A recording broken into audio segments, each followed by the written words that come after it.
Red, we're on. There you go. Lights, camera, action, Doug. Well, I'm here outside the famous Glenbrook Bulb Farm at 28 Russell Road, Claremont in Hobart, Tasmania. And with me is a very famous man, Doug Fielding from near Penguin in the North Country of Tasmania. Welcome, Doug. Thank you. And Doug's down here for the Claremont show, which is the first show of spring in Hobart. Now, Doug, tell me, you're involved in how many clubs are you up there in Penguin? Burnie Garden Club, Wynyard Garden Club and the Lilium Society of the Northwest. And you've served on the committees of all of them, I bet. Yep, yes. I have done. And why do you come all the way down here to Claremont? A lovely show and hospitality of the Rod Barwick and family. That's right. What did you see at the show that interested you today, Doug? Oh, the daffodil display overall. Our seasons overall are a little bit late. And the best exhibitor today, you reckon, was definitely... Yep. Who? Who was the best exhibitor? Him. Well, apart from himself, yes. Impeccable by Mike Temple-Smith. Oh, no, that wasn't the answer. I've got to explain to you listeners that the cameraman is none other than Rod Barwick. Now we'll ask that question again. Who was the best exhibitor at the Claremont show? Oh, the man with the most in and quality, unbetold Rod Barwick. Oh, there you go. We got it right. Isn't that wonderful? Now, After he told you the answer. Down for posterity. That's enough from you, Rod. Now, Doug is also a great lilium grower. Not only just grow daffodils and all things spring, but he grows lilium. And you come down for the lily show in January too, Doug. Yep. And are you coming this year? Yes, definitely. And what's your best lily up there? Oh, Leslie Woodruff. Leslie Woodruff. Silk Road. But then out of thousands, how do you pick one particular? But you're growing from seed at the moment, aren't you? Yep. When Tangos. Yes. Developed in Lapia. What about species? Try and see Not if he gets this not answer. a real lot of species, but What some. about Lily and Michigan Eds? Oh, I had a good crop of those this last Got it year. right. Okay, well done. You got a whole box full, didn't you? Yep. Yeah, and you've brought down photos to show everybody. Yes, and a good collection of bulbs too to share down here with That's them. wonderful. And do you grow impeccable as a daffodil? Yep. And what do you think of that? Beautiful. Tell him what Won me the grand champion here a few years back. Oh, was yours? Did Not, you win grand? not this year. But several impeccable years won ago. it this year as well. First grand champion in me showing life. Well, now, if you want to buy impeccable, you know where to get it from. No. Get a free bulb off this man if you can possibly give him a whiskey or two. That's the way. Well, thank you, Doug, for that. Yeah, Doug is a very famous man, I must say. His name's on everybody's lips in the North Country. I've just come down from the Westbury show, and Doug is well known up there as an exhibitor and general participant in the horticultural societies up there. So we're very pleased to have him down in the South Country, Doug. Thank you for speaking to us. Thank you, cameraman. Okay. One we missed Done. there on the committee of the Tassie. Now, Rod, what are they again? These are Essie seedlings, you say? There's some little daffodils raised by Essie Huxley, Essie yeah. Huxley. And she's passed away now.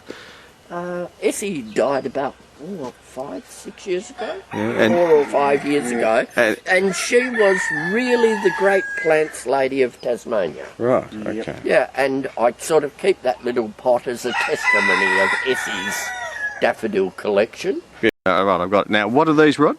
Yeah, it's a Glenbrook seedling. Mm. It's 2 generations on from Jetfire. Yeah. It measures miniature and it's yellow-orange, a Div 2 yellow-orange. What, you bred it from Jetfire? 2nd generation. I didn't know Jetfire set seed. Jetfire is not as sterile as people think. Oh, right. I crossed Jetfire with the ancient flower called beryl. Yeah. God, I thought that was Yeah, that well, was it's sterile. reputedly triploid, but it will set seed. Oh, really? Yeah, that was Jetfire crossed with beryl, Yeah. and what the offspring I then crossed with Narcissus astoriensis. Yeah. And I've got this whole range, and you'll see them at the show, of miniature yellows with orange either trumpets or large cups. That's amazing. This one here. This is Kevin's cross here? Yep. So this is by Kevin Crowe? That particular cross, Kevin did a cross of Narcissus minor, crossed with Narcissus fernandesi. He actually crossed Little Gem with Narcissus fernandesi. Little Gem being a selection of Narcissus minor. Minor, yeah. And I repeated the cross. I see. Yeah. What you get are these slightly arching stems. Yeah, yeah. Lots of little trumpets with lobed coronas, slightly lobed. Yeah. And occasionally they will show the characteristic of Fernandesian F2 on a stem. Well, look at that, double headers. Yeah, they will come. I think the tallest one's got 2 on the stem, Yes, has it, Richard? yes, it has indeed. Look at that. Yeah. Magnificent. So, they're fascinating little fellows, aren't they? Well, I think it's more than fascinating. I think it could be a commercial pot subject, given the number of flowers that you're getting from them. Yeah, the thing that overseas people wouldn't care for is perhaps the slightly arching nature of the stem, which you've already experienced at your place, haven't you? Yes, and what about the fertility? It's not very fertile, but basally it increases really well. Right, brilliant. So it's a very good divider, so just an interesting little thing there. So your interest, Rod, has been always to introduce size, to reduce the size of them. Reduce the size. Yeah. To give dwarf bulbs that are suitable for pot culture for people with restricted garden size. Oh, I see. And using the American flower pink china, that is crossed with miniature. I have crossed pink china with miniature trumpets. Yeah.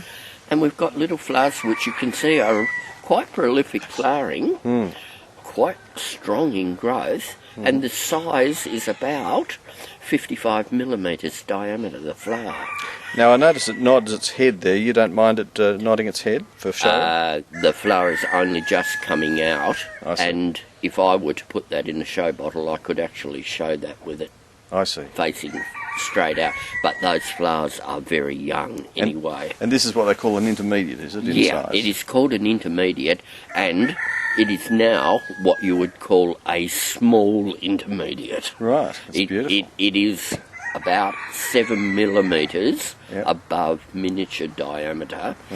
The good thing about that particular plant is it's very fertile, so it's ready for another cross, and it will produce miniatures in the next course. It's So ready. you could put that onto Narcissus fernandesii, for instance, and get it a bicolour. Yeah, and if I put pollen of Narcissus asturiensis onto it, I will breed miniature trumpets with a slight pink rim on them. Oh, that's brilliant.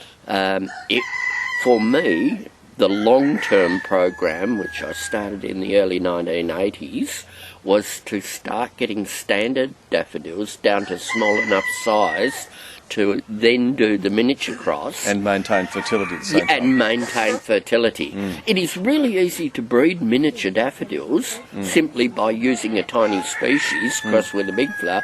But you get sterile offspring. You get sterile offspring, so the point always has been to try to reduce size and maintain fertility. That's brilliant. Now let's have a look at a bulbicadium, Rod. I'm dying to have a look. Action. There we go. So, Rod, what have we got here growing in your grass? We have Mitimoto, which is one of our Glenbrook seedling raised hoop petticoats, and many people think that Mitimoto was the first bicolour hoop petticoat. If you look, you can see it has white petals and a bold yellow corona. Oh, I see. So it's truly a bicolour. It is actually a bicolour hoop petticoat. You know, I've grown it and I've never noticed that. Look at that. Hadn't Isn't you? that amazing? Right, yeah. Amazing. It's a fascinating little plant. It's also a very good grower. And has a crimped corona on it. A crimped corona indeed. And, as you can see, they're easy in grass. Amazing. And sizeable in grass. Grass, Look at the yeah. size of It actually grows taller in grass than in a pot, where it will stay rather more compact. Yeah, that is growing taller than mine. Yep. Now that has an interesting cross. That ultimately descends, doesn't it, from the Tarleton group?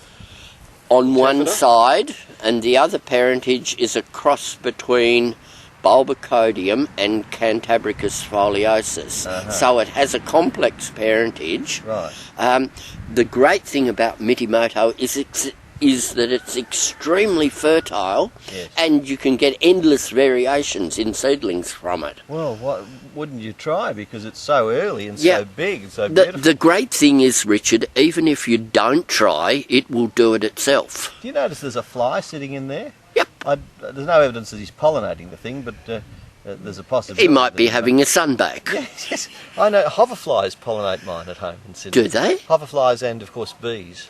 Yep. But Well, I have 2 beehives very close by, but I have a feeling that nearly any insect here will pollinate those because they set seeds so freely. Right. So, Rod, this one? This is Ferdy growing in the grass. Ferdy is a cross, is the result of a cross between Narcissus rupicola as the seed parent and Narcissus cyclaminius as the pollen parent. It's probably the smallest of the cyclaminius hybrids that I grow. In a pot it is easy and increases prolifically, and as you can see it'll grow very successfully in grass. And is it fertile?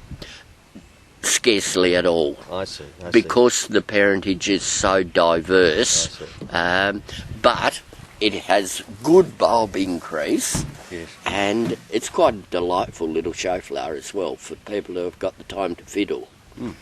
Right, and this is the historic cultivar Van Sion. Yes, which has a fascinating name complexity as well. Oh, yes. Some recorded as being Narcissus telemonius plenus, which is a dubious botanical naming. Yeah.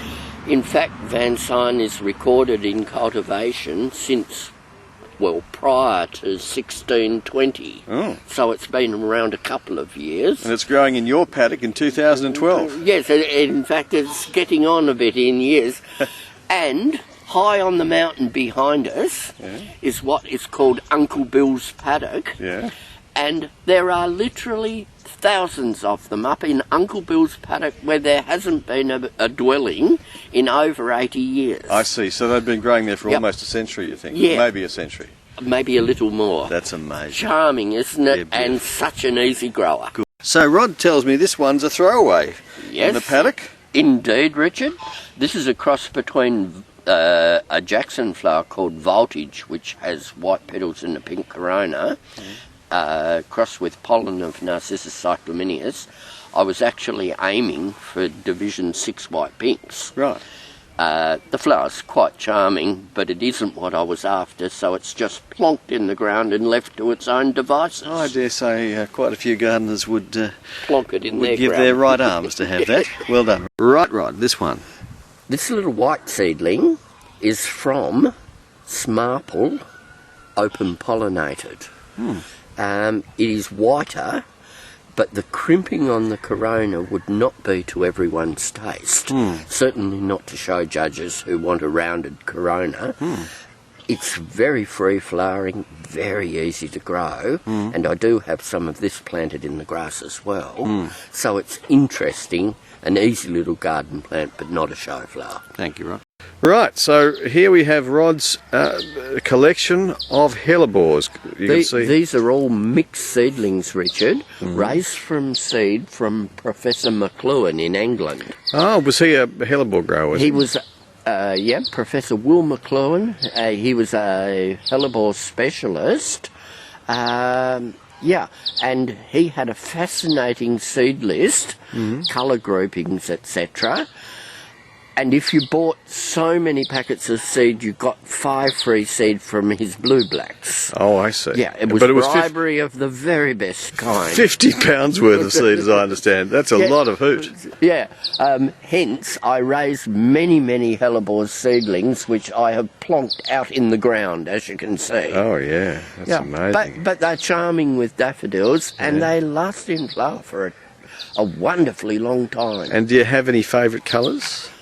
Probably the very dark ones. Yeah, they're the ones near the house, of course. Yeah. But basically, as a companion plant to daffodils, all of the colours are good. They all complement. And I see the daffodils around them, so they're just coming out, those daffodils. Yeah, the daffs are just coming now, but the hellebores have been in flower for, say, 5 to 6 weeks, and will keep flowering through until mid-September easily. Oh, that's wonderful. So who's this handsome devil, Rod? This is a Glenbrook chicken of the male variety. Oh, yes. And he's descended from a spotted Hamburg. Oh. Unfortunately, he's also of some mixed blood. Oh, I see. And we daren't mention his parentage in public. Okay, but he's responsible for getting us all up this morning, is he? Yes, and he's quite happy to be here, isn't he? He certainly is a very happy chook. Yes. There you go, a Glenbrook Excellent. chook.